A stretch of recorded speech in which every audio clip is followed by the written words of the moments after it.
Hey everybody, I'm Dia, I'm Nivi. and we're from The Crier, if you can't tell. And we're going to be reviewing season one of the Netflix original Emily in Paris.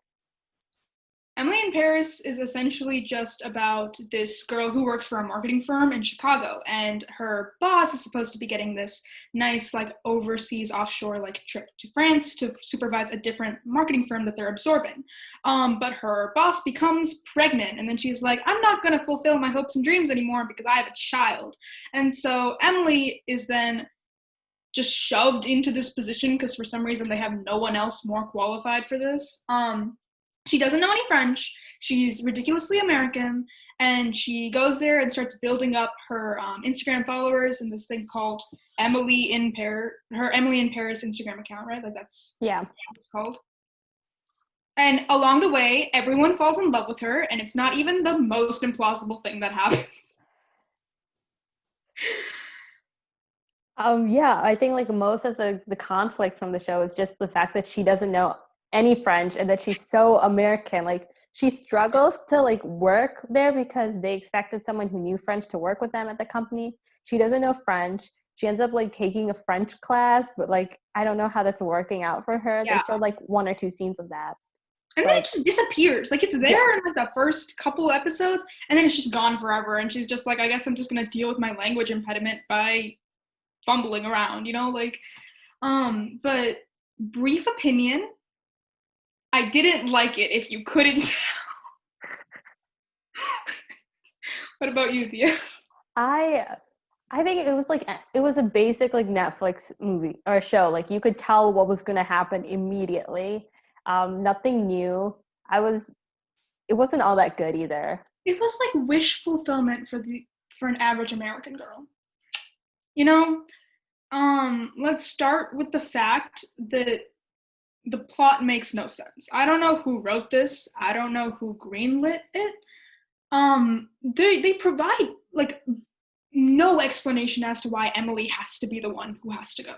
Because like the entire plot is like based upon the idea that Emily is the only one who can go except her boss. Except her boss just kind of says, Emily, you can go instead. And she clearly doesn't know any French. And they never give us any explanation as to why Emily has to go. So there's that. If I remember, I think it was that Emily was already like looking for more responsibility in the company, and her boss was like, "Oh, this is the perfect opportunity for you." But then again, there had to be someone who knew French. Like Yeah. there had to And be at least somebody in the company. there was like the bad explanation that she was already working on the merger and stuff like that, so she was familiar. But here's the thing: they made it seem like Emily was like a personal assistant who was going to graduate to being an actual like marketing person. But then she goes from personal assistant to like assistant director, and that jump is never really made clear. But honestly, we're arguing about this like it matters. Her job is like the least important thing in this entire TV show. Yeah, if I think we didn't mention this, but like the whole plot is her like basically sleeping with people in France. That's all she does. Don't even be crude or anything, but like that's literally all she does. Like I, I, I don't even know where to go with it. Like for Yeah, some reason, all the guys she meets like are like horny for her, and they like fall in love with her. I'm you're sorry. not wrong. And they also never give us any explanation because, first of all, there's like no diversity in this. We were just talking about that. There's no diversity in this cast. There's one token Chinese girl, and she has a complete American accent.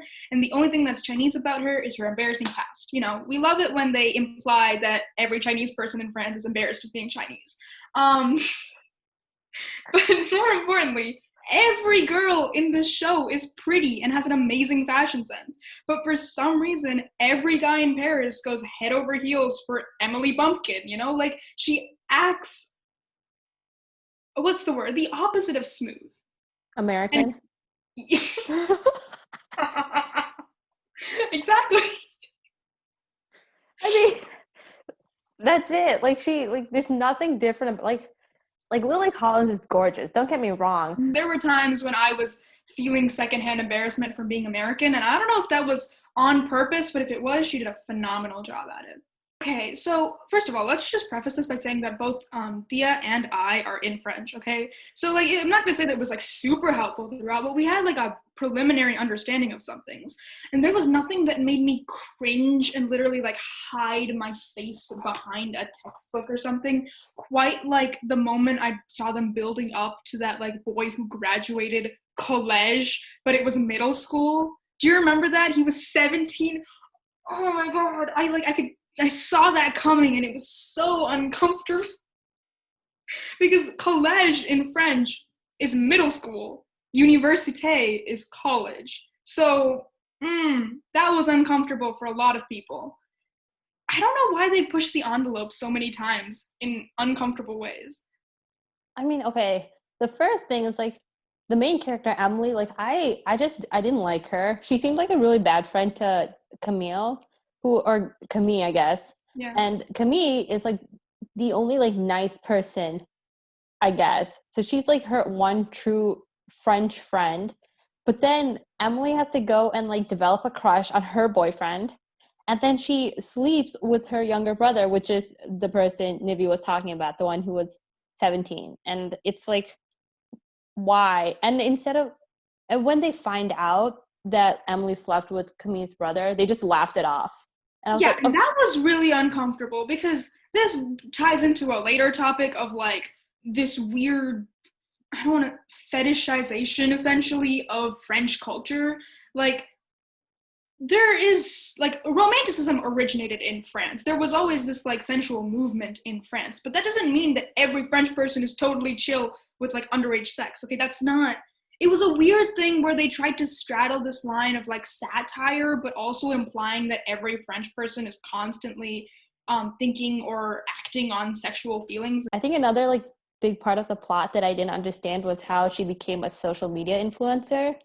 I don't know like if the people writing this like don't know how Instagram works, but Emily started off with 3 followers, and at the end of the series, which was like what, like maybe a few weeks, I I thought guess. it was like a month or two tops. Exactly.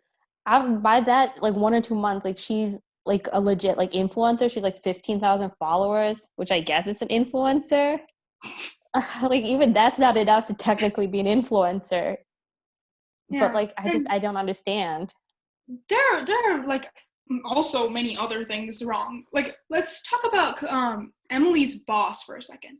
I actually liked her character like for a little while in the middle because she was a powerful woman in like a marketing firm in France, and she had to deal with Emily coming into this with no knowledge of French culture, no knowledge of the French language, and deal with her from there, right? And so she was kind of like very irritating to Emily, like she was very condescending. But I could see the reasons for that, right? I mean, like, imagine if somebody came over with no knowledge of how your company works at all and is like, hey, let me change everything. And she's also half your age, you know? Yeah, exactly. I felt the same way. I was like, she's like they try to set her up to be the bad guy, but like I couldn't like see that because I actually kind of sympathize with her because like she's been doing this for so long, and then all of a sudden Emily comes out of nowhere, and then everybody loves Emily, and it's like, well, if you were in that position, you'd be a little salty too. And everybody loves Emily. She makes awful decisions throughout the entire show, even as part of her job.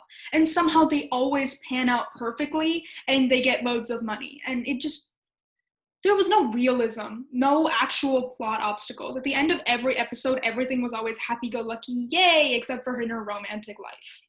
Then I will say that the one thing I really appreciated about this show was that it was well produced. Like, the camera work was amazing, and all of the settings and everything were really, really pretty too. And the costume design was also amazing. And my favorite thing was the logo that'll show up at the beginning of every episode. Wasn't like there wasn't like a title screen or a separate thing. It would just like show up in the background. It was really tasteful. It was really nice. So it was well produced. You could see like the quality of that Netflix corporate money there. I agree. I thought like I loved her outfits. Emily's outfits were like French kiss or not French kiss, chef kiss. Oh my god, the chef kiss. They were like definitely beautiful. I mean, it is also Paris, and Paris is beautiful. So obviously, like the setting and everything was really nice. I mean, we could also talk about like guess we could talk about like how they portrayed French culture, I guess. We're Oh rooting yeah, as French. there was controversy about this. Like for a while, there were news headlines that were talking about Emily in Paris. I'm not gonna say that they didn't take inspiration from actual French culture, but at a time like now, it was just weirdly cultural appropriation, but also stereotypical. Like they managed to commit every offense in the book somehow. At the very least, they didn't cast Scarlett Johansson playing a person of color. So I mean, okay, so like I was scrolling through BuzzFeed when this originally came out, and there was an article about this, and it was like a French person saying like everything wrong with Emily in Paris, or like what they portrayed as France. And like I was reading and I was like, this is like the entire show. Like not only was it like big plots, but even like tiny details. Like there's one part where Gabriel's like, oh, don't worry about the plumbing. It's literally like 500 years old. It's bound to be old. But they're like, we have modern plumbing. I will say though that they tried to give Emily a moral compass. Like the girl code compass, they tried. Like she, for the longest time, tries to distance herself from Gabriel because Camille is his girlfriend. She tries to not like flirt with clients because it's unprofessional. She definitely does have somewhat of a moral compass. I mean, it could just be the fact that she doesn't understand why everybody's so open about their sex life, why everybody like they did a photo shoot or like an ad and like the woman was like she was literally nude and she was walking in public and she was like that's offensive, but the people like the producers like no it's not, it's fine.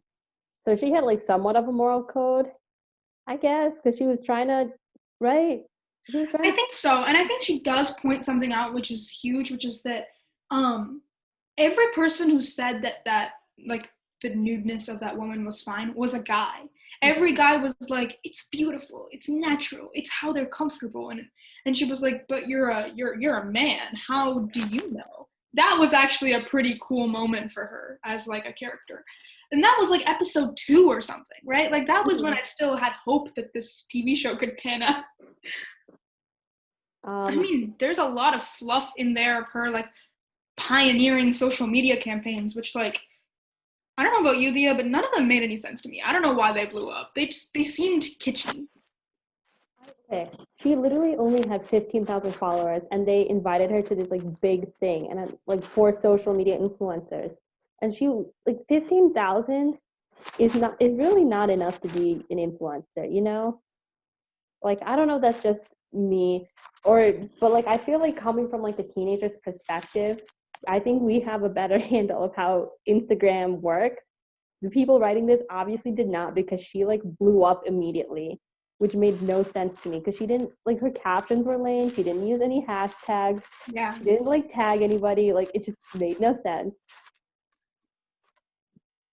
I, I don't know. It made no sense should be the slogan for this. Like Emily in Paris. It made no sense. So that was, I guess, a review of Emily in Paris. I would give this like a 2 out of 10 stars. That might be a little generous. 2 is tops. But it's already been greenlit for another season, so you just know that we're gonna be doing this again. Yep.